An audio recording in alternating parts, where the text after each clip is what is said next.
The sudden removal of a top public health leader has sparked intense debate and raised serious questions about the integrity of vaccine policy decisions.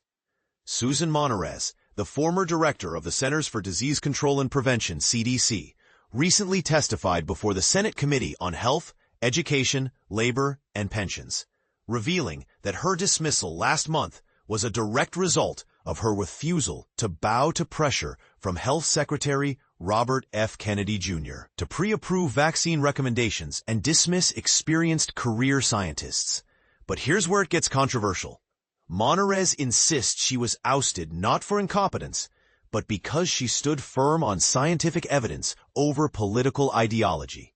In her testimony, Monarez emphasized, "Even under pressure, I could not replace evidence with ideology." She made it clear that vaccine policies must be rooted in credible science and solid data, not personal or political agendas.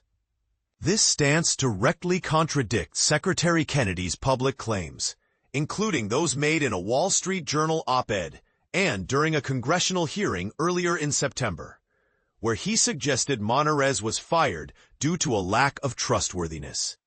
Monarez detailed a series of confrontations with Kennedy, particularly over changes to the CDC's influential Advisory Committee on Immunization Practices, ACIP, which plays a critical role in shaping vaccine guidelines. She described a particularly tense meeting in late August, where Kennedy informed her that the childhood vaccine schedule would be altered starting in September, and insisted she needed to support these changes.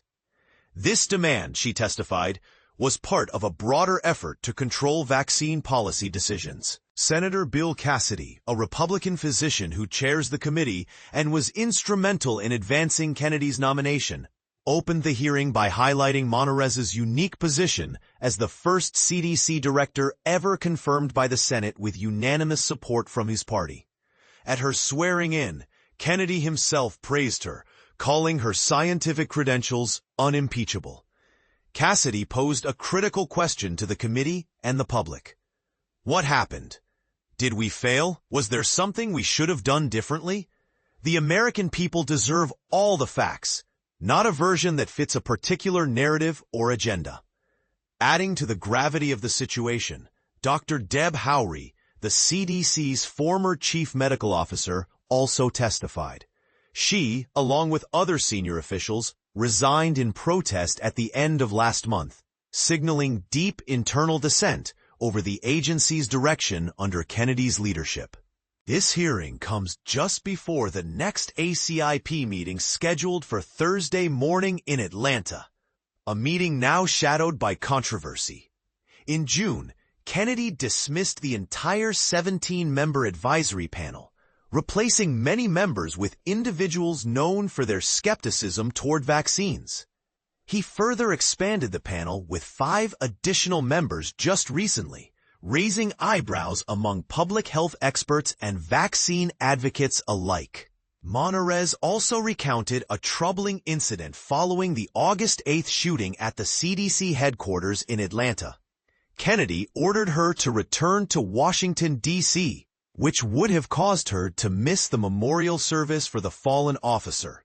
She chose to attend the service instead, underscoring her personal values and commitment to the CDC community.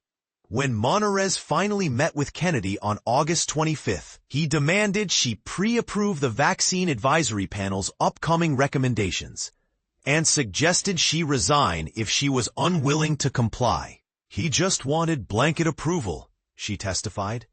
Moreover, Kennedy revealed he had already discussed her removal with the White House multiple times.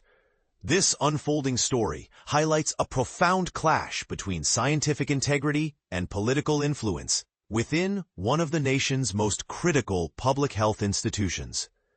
It raises important questions. Should vaccine policies be subject to political approval before scientific review? What are the implications for public trust when career scientists are pressured or dismissed? And how much influence should political appointees have over independent scientific advisory panels? As the testimony continues and the next ACIP meeting approaches, these questions remain at the forefront of a heated debate. What do you think? Is this a necessary shakeup to improve public health policy, or a dangerous politicization of science? Share your thoughts and join the conversation.